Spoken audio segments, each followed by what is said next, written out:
This is Thursday. This is January the 5th, 2023. Thank you for joining me for today's Heart of a Shepherd devotion titled God Remembered Noah. Now, our scripture reading Genesis chapter 7 and chapter 8. Well, let's begin with Genesis 6 as a background for our study today. I'm going to begin with Genesis chapter 6 and verse 8, where we read, Noah found grace in the eyes of the Lord. Now, because the Lord saw that the wickedness of man and the thoughts of his heart was only evil continually, we read in verse 5, God determined to judge the earth.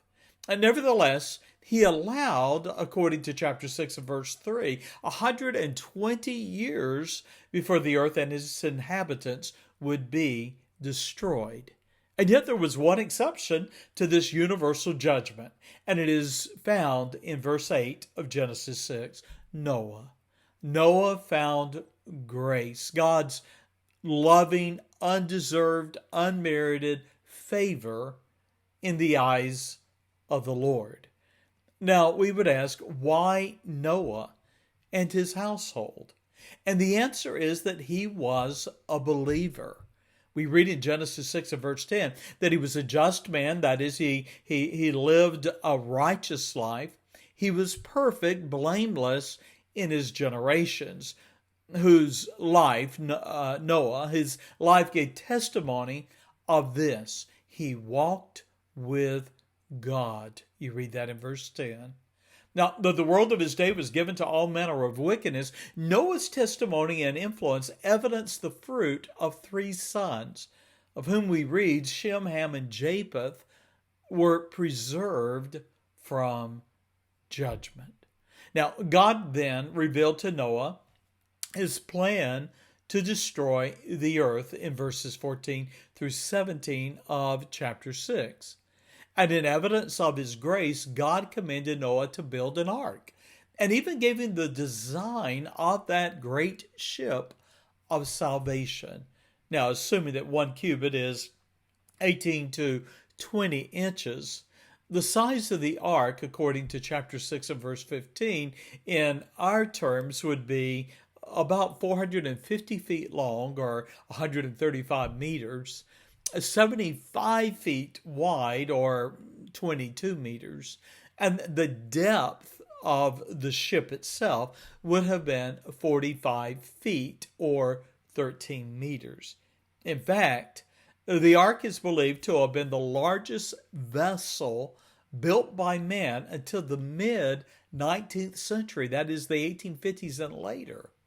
Now, lest there be any doubt of the extent of God's judgment, he made Noah to understand that the flood would be universal, according to verse 17 of chapter 6, that God would destroy all flesh, wherein was the breath of life, from under heaven, and everything that is in the earth shall die. Universal judgment.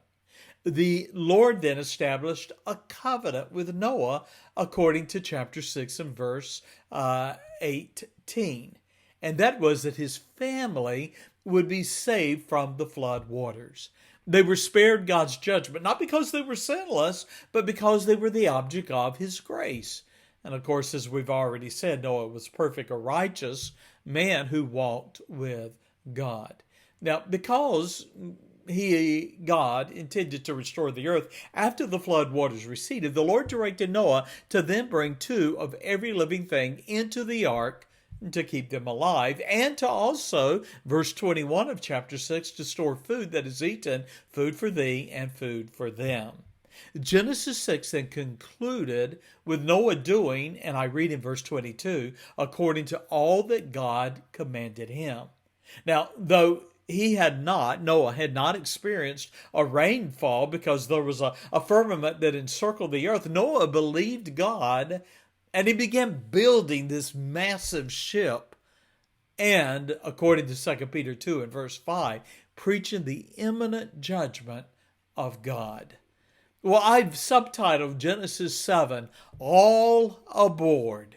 Now the day came when the preacher's sermons fell silent, and the work on the ark was complete. We read in chapter 7 and verse 1, "And the Lord said unto Noah, Come thou and all thy house into the ark, for thee have I seen righteous before me in this generation." In addition to the male and female of each kind and every sort, verses 19 and 20, Noah was also commanded to lead into the ark 7 of every clean beast. Now we'll learn later that these would be sacrificed as an act of worship and thanksgiving when the floodwaters began to recede. Now Noah was then, at the beginning of the flood, 600 years old. And we read in verses 5 and 6 of Genesis 7 that he did according to unto all that the Lord commanded him. Well, with Noah and his family, the animals safe in the ark, we read in chapter 7 and verse 16 that the Lord shut in Noah and unleashed the mighty powers of the waters that were above and the waters that had been reserved in the deep. We read in chapter 7 and verse 11 and 12 that the windows of heaven were open and the rain was upon the earth 40 days and 40 nights. Never a storm since like it. All was destroyed.